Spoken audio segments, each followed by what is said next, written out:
سیدنا سالم بن عبید جو اصحاب صفا میں سے تھے بیان کرتے ہیں کہ رسول اللہ صلی اللہ علیہ وسلم کی بیماری میں آپ صلی اللہ علیہ وآلہ وسلم پر غشی طاری ہوئی. جب افاقہ ہوا تو آپ صلی اللہ علیہ وسلم نے پوچھا کیا نماز کا وقت ہے؟ لوگوں نے کہا جی ہاں. تو آپ صلی اللہ علیہ وسلم نے فرمایا بلال کو کہو وہ اذان دے اور ابو بکر کو کہو کہ وہ نماز پڑھائیں. پھر آپ صلی اللہ علیہ وسلم پر دوبارہ غشی طاری ہو گئی. جب افاقہ ہوا تو آپ صلی اللہ علیہ وسلم نے فرمایا کیا نماز کا وقت ہو گیا؟ لوگوں نے عرض کی، ازواج مطہرات نے کہا جی ہاں. آپ صلی اللہ علیہ وسلم نے فرمایا بلال کو کہو اذان دیں اور ابو بکر کو کہو نماز پڑھائیں. سیدہ عائشہ نے کہا یا رسول اللہ میرا باپ ابو بکر بڑے رقیق القلب ہیں، وہ آپ کی جگہ جب مصلی پہ کھڑا ہوں گے تو وہ اس کو برداشت نہیں کر سکیں گے، نماز نہیں پڑھا سکیں گے، روئیں گے کہ یہ دن بھی ہم نے دیکھنا تھا. تو آپ صلی اللہ علیہ وسلم کسی اور کی ڈیوٹی لگاتے ہیں. تو آپ صلی اللہ علیہ وسلم کو غصہ آیا. آپ نے فرمایا اپنی بیویوں سے تم اور ان عورتوں کی طرح ہو جو یوسف کو دیکھنے کے لیے جمع ہوئی تھی. دیکھیں اتنا آپ کو غصہ آیا اپنی بیویوں پہ کہ میں جب کہہ رہا ہوں تو پھر تم لوگ یہ آگے سے آرگومنٹ کیوں کر رہی ہو؟ ابو بکر کو کہو نماز پڑھائیں. پھر آپ صلی اللہ علیہ وآلہ وسلم نے دوبارہ کہا بلال کو کہو اذان دیں، ابو بکر کو کہو نماز پڑھائیں. پھر سیدنا بلال کو اذان کہنے کا کہا گیا اور سیدنا ابو بکر صدیق رضی اللہ تعالیٰ عنہ علیہ السلام نے نماز پڑھائی. جب جماعت کھڑی ہو گئی تو آپ صلی اللہ علیہ وسلم نے فرمایا کیا جماعت کھڑی ہو گئی ہے؟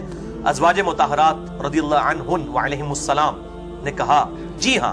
تو آپ صلی اللہ علیہ وسلم نے فرمایا میرے لیے کوئی ایسا آدمی دیکھو جس کا سہارا لے کر میں جا سکوں. پھر سیدنا بریرہ رضی اللہ تعالیٰ عنہ اور ایک اور شخص سیدنا علی بن ابی طالب رضی اللہ تعالیٰ عنہ، دوسری روایتوں میں آتا ہے، ان کے سہارے سے آپ صلی اللہ علیہ وسلم جو ہے وہ تشریف لے گئے مسجد میں. سیدنا ابو بکر صدیق کو دیکھا کہ وہ صحابہ کو نماز پڑھا رہے ہیں تو آپ صلی اللہ علیہ وسلم ان کی جانب آگے بیٹھ گئے. سیدنا ابو بکر یہ دیکھ کر مصلی سے پیچھے ہٹے. آپ صلی اللہ علیہ وسلم نے ان کو روک دیا یہاں تک کہ نماز سے فارغ ہو گئے. آپ صلی اللہ علیہ وسلم نے ان کے پیچھے نماز نہیں پڑھی، نماز صرف ایک شخص کے پیچھے ہی آپ نے پڑھی ہے، عبد الرحمن بن عوف رضی اللہ تعالیٰ عنہ. وہ صحیح مسلم میں حدیث ہے. اس روئے عرض پہ اور کوئی شخص ایسا نہیں جس کے پیچھے آپ صلی اللہ علیہ وسلم نے کبھی نماز پڑھی ہو یا کسی نبی نے کسی امتی کے پیچھے پڑھی ہو سوائے عبد الرحمن بن عوف کے. صحیح مسلم میں حدیث موجود ہے. پھر جب نبی صلی اللہ علیہ وسلم اس دنیا سے رخصت ہو گئے تو سیدنا عمر نے فرمایا میں کسی شخص کو نہ دیکھوں کہ وہ یہ کہے کہ رسول اللہ فوت ہو گئے، میں اپنی تلوار سے اسے قتل کر دوں گا. یہ بخاری میں الفاظ نہیں تھے، یہ سنن نسائی الکبریٰ میں ہے. اس پہ لوگ خاموش ہو گئے کیونکہ وہ ان پڑھ قوم تھی. اس سے پہلے ان میں کوئی نبی مبعوث ہی نہیں ہوا تھا، اس لیے ان کو یہ تجربہ نہیں تھا کہ نبی بھی فوت ہو سکتا ہے. لوگوں نے کہا اے سالم نبی صلی اللہ علیہ وسلم کے صحابی ابو بکر کو بلاؤ. میں ان کی طرف نکلا، میں نے مسجد میں ان کو پایا. انہوں نے فرمایا کیا رسول اللہ وفات پا چکے صلی اللہ علیہ وسلم؟ میں نے کہا کہ سیدنا عمر ابن خطاب کہہ رہے ہیں کہ میں کسی کو یہ کہتے ہوئے نہ سنوں کہ رسول اللہ فوت ہو گئے ورنہ میں اسے قتل کر دوں گا صلی اللہ علیہ وآلہ وسلم ورضی اللہ تعالیٰ عنہ وعلیہ السلام. انہوں نے میری کلائی پکڑی اور چل پڑے یہاں تک کہ آپ صلی اللہ علیہ وسلم کی میت مبارک کے پاس گئے. آپ صلی اللہ علیہ وسلم پر جھکے، آپ صلی اللہ علیہ وسلم کے رخ انور کو چھوا ہے اور بوسہ دیا، یہاں تک کہ انہیں یقین ہو گیا کہ آپ صلی اللہ علیہ وآلہ وسلم دنیا سے تشریف لے جا چکے ہیں. پھر سیدنا ابو بکر صدیق نے وہاں آیت تلاوت کی، سورہ الزمر آیت نمبر 30، انک میت وانہم میتون. اے نبی آپ کو بھی مرنا ہے اور آپ کے مخالفین کو بھی مرنا ہے. صحابہ کرام نے پوچھا اے رسول اللہ صلی اللہ علیہ وسلم کے ساتھی، اے یار غار سیدنا ابو بکر صدیق رضی اللہ تعالیٰ عنہ علیہ السلام، کیا رسول اللہ فوت ہو گئے ہیں صلی اللہ علیہ وآلہ وسلم؟ انہوں نے کہا ہاں. تو لوگوں نے جان لیا کہ صحیح بات یہی ہے. پھر صحابہ کرام نے پوچھا اے اللہ کے رسول صلی اللہ علیہ وسلم کے ساتھی، کیا رسول اللہ صلی اللہ علیہ وسلم کی نماز جنازہ بھی ادا کی جائے گی؟ کیونکہ بعض لوگوں نے کہنا جنازہ کوئی نہیں ہوا.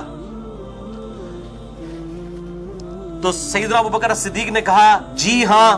پھر صحابہ نے پوچھا ہم آپ کی نماز جنازہ کیسے ادا کریں؟ انہوں نے فرمایا لوگ اندر حجرے میں داخل ہوں، تکبیرات پڑھیں اور دعا کریں، پھر وہ باہر آ جائیں، پھر دوسرے لوگ جائیں، یعنی گروہ در گروہ داخل ہوں، امام کوئی نہیں ہوگا. یہ میں انشاءاللہ بتا بھی دیتا ہوں امام شافعی کا قول اس کانٹیکسٹ میں.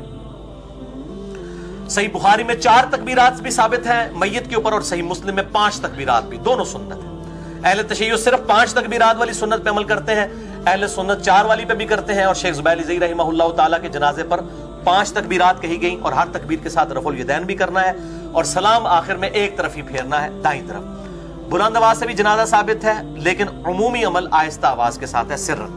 تو انشاءاللہ موقع ملا، ویسے تو میں نے بتا دیا نماز جنازہ کے اوپر ریسرچ پیپر اہل سنت پاک .com پر رکھا بھی ہوا ہے. صحابہ کرام نے پوچھا اے اللہ کے رسول صلی اللہ علیہ وسلم کے ساتھی کیا رسول اللہ صلی اللہ علیہ وسلم کو دفن بھی کیا جائے گا؟ انہوں نے کہا ہاں۔ صحابہ نے پوچھا کہاں تدفین ہوگی؟ انہوں نے کہا جس جگہ پر رسول اللہ صلی اللہ علیہ وسلم کی روح کو اللہ نے قبض فرمایا ہے، یعنی وہ چارپائی مبارک، وہاں پر اس چارپائی کے نیچے قبر کھودو، کیونکہ بلا شبہ رسول اللہ صلی اللہ علیہ وسلم کی روح کو پاکیزہ مکان میں قبض کیا گیا۔ تو لوگوں نے جان لیا کہ صحیح بات یہی ہے۔ اس کے بعد سقیفہ بنی ساعدہ والا چکر ہوا، ابو بکر و عمر وہاں پہ چلے گئے۔ مسئلہ نمبر 55B میرا دیکھ لیں، وصی رسول کون ہے اور حدیث قرطاس کا تحقیقی جائزہ، وہ ڈیٹیل طلب ہے۔ اور یہ جو رافضیوں کی طرف سے کہا جاتا ہے کہ نبی صلی اللہ علیہ وسلم کے جنازے میں ابو بکر و عمر شریک نہیں ہوا ہے، بالکل جھوٹ ہے۔ کہتے ہیں میت چھوڑ کے چلے گئے تھے، ان کو کفن و دفن اور غسل بھی نہیں دیا، تو وہ ابو بکر نے دینا بھی نہیں تھا، وہ تو اہل بیت نے دینا تھا۔ سیدنا ابو بکر نے خود بھی کہا کہ اہل بیت دیں۔ مولا علی علیہ السلام اور سیدنا فضل ابن عباس رضی اللہ تعالیٰ عنہ علیہ السلام نے غسل دیا تھا۔ تو ظاہر ڈیوٹیز بانٹی ہوئی تھی، وہاں پر فتنہ سقیفہ بنی ساعدہ میں کھڑا ہونے لگا تھا۔ تو یہ ایک ڈیٹیل طلب لیکچر ہے 55B مسئلہ نمبر، آپ دیکھ لیں تو آپ کو انشاءاللہ پتہ چل جائے گا۔ اسی حدیث سنن نسائی الکبریٰ کی اس کا ایک طریق شمائل ترمذی میں ہے 397، یہ بھی شیخ زبیر زئی رحمہ اللہ تعالیٰ کی تحکیم کے ساتھ شمائل ترمذی چھپ چکی ہے، 417 احادیث ہے 417، اس میں 397 نمبر ہے کہ لوگوں نے پوچھا رسول اللہ صلی اللہ علیہ وسلم کے ساتھی یہ بتائیے کہ آپ صلی اللہ علیہ وسلم کی نماز جنازہ کس طرح ادا کی جائے گی؟ تو ابو بکر صدیق رضی اللہ تعالیٰ عنہ نے کہا کہ لوگ حجرے میں داخل ہوں گے، تکبیرات پڑھیں گے، درود پڑھیں گے اور دعا کریں گے۔ یہی ہوتا ہے، تکبیر کہی جاتی ہے، اس کے بعد دوسری تکبیر کے بعد درود، پہلی تکبیر کے بعد سورۃ الفاتحہ، پھر دوسری کے بعد درود، اور تیسری میں پھر جو ہے وہ دعا مانگی جاتی ہے۔ ثنا ثابت نہیں، پہلی تکبیر کے بعد سورہ فاتحہ اور سورت ملانا ثابت ہے۔ پھر وہ باہر آ جائیں گے، اسی طریقے سے باقی لوگ بھی داخل ہوں گے۔ اسی لیے تو 3 دن لگ گئے نا جی۔ منڈے کو چاشت کے وقت صبح کے وقت ڈیتھ ہوئی اور بدھ کی رات کو آپ صلی اللہ علیہ وآلہ وسلم کو دفنایا گیا۔ اسی کانٹیکسٹ میں امام شافعی کا قول ہے صحیح سند کے ساتھ، سنن الکبریٰ البیہقی میں 6698 نمبر ہے، جلد 4 اور پیج 30 پہ۔ ابن عباس کہتے ہیں سب سے پہلے مردوں نے جنازہ پڑھا، جوک در جوک قافلوں کی شکل میں اندر گئے اور دوسری طرف سے باہر نکلے۔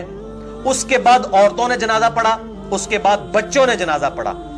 اور اس کے ساتھ امام بیہقی نے امام شافعی کا قول صحیح سند سے نقل کیا ہے اسی نمبرنگ کے اندر، کہ وہ کہتے ہیں کہ صحابہ کرام یہ نہیں چاہتے تھے کہ نبی صلی اللہ علیہ وسلم کے جنازے کی نماز کا کوئی امام بنے، کیونکہ وہ آپ صلی اللہ علیہ وسلم کی عظمت کا اظہار چاہتے تھے کہ آپ کی میت کی موجودگی میں بھی کوئی شخص مصلی امامت پہ کھڑا نہ ہو۔ یہ پروٹوکول دیا گیا آپ صلی اللہ علیہ وآلہ وسلم کی میت مبارک کو بھی، کہ آپ کی میت کی موجودگی میں بھی کسی نے مصلی پر نہیں کھڑا ہوا۔ انڈیویجول نماز جنازہ ادا کی گئی، تکبیرات بھی، درود شریف بھی، دعائیں بھی پڑھی گئیں انڈیویجول، پہلے مردوں نے، پھر عورتوں نے اور پھر بچوں نے۔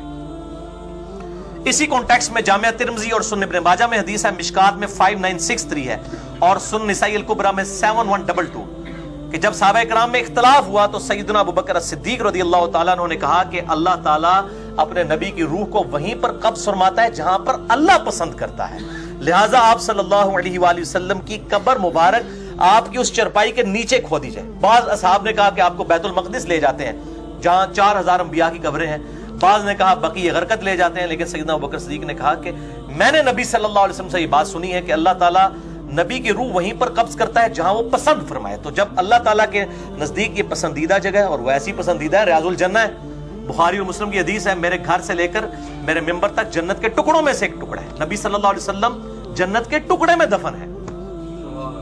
مسئلہ نمبر 5 میرا حیات النبی کے اوپر ریکارڈڈ موجود ہے، تو جسے شوق ہو تو وہ دیکھ سکتا ہے، باقی ڈیٹیلز اسی میں موجود ہیں۔ اور سیدنا ابو بکر صدیق نے کہا کہ نبی صلی اللہ علیہ وسلم کی قبر مبارک یہاں پر کھودو، حجرہ عائشہ کے اندر کھودی گئی، آج اسی حجرہ مبارک کے اوپر گنبد خضرا ہے۔ باقی ڈیٹیل مسئلہ نمبر 54C اور D میں دیکھ سکتے ہیں۔ قبر رسول صلی اللہ علیہ وسلم کی حاضری سے متعلق فرقہ وارانہ نظریات کا تحقیقی جائزہ۔ بس اب ہمارا لیکچر انشاءاللہ 15 منٹ کا ہی رہ گیا ہے، اگلی صرف 3 حدیثیں مختصر باقی ہیں۔ 14ویں حدیث سنن ابی داؤد میں، سنن ابن ماجہ میں اور دلائل النبوہ امام بیہقی کی کتاب میں ہے، مشکات میں بھی ہے، بڑی رکت انگیز حدیث ہے میرے بھائیوں۔ 5948 مشکات میں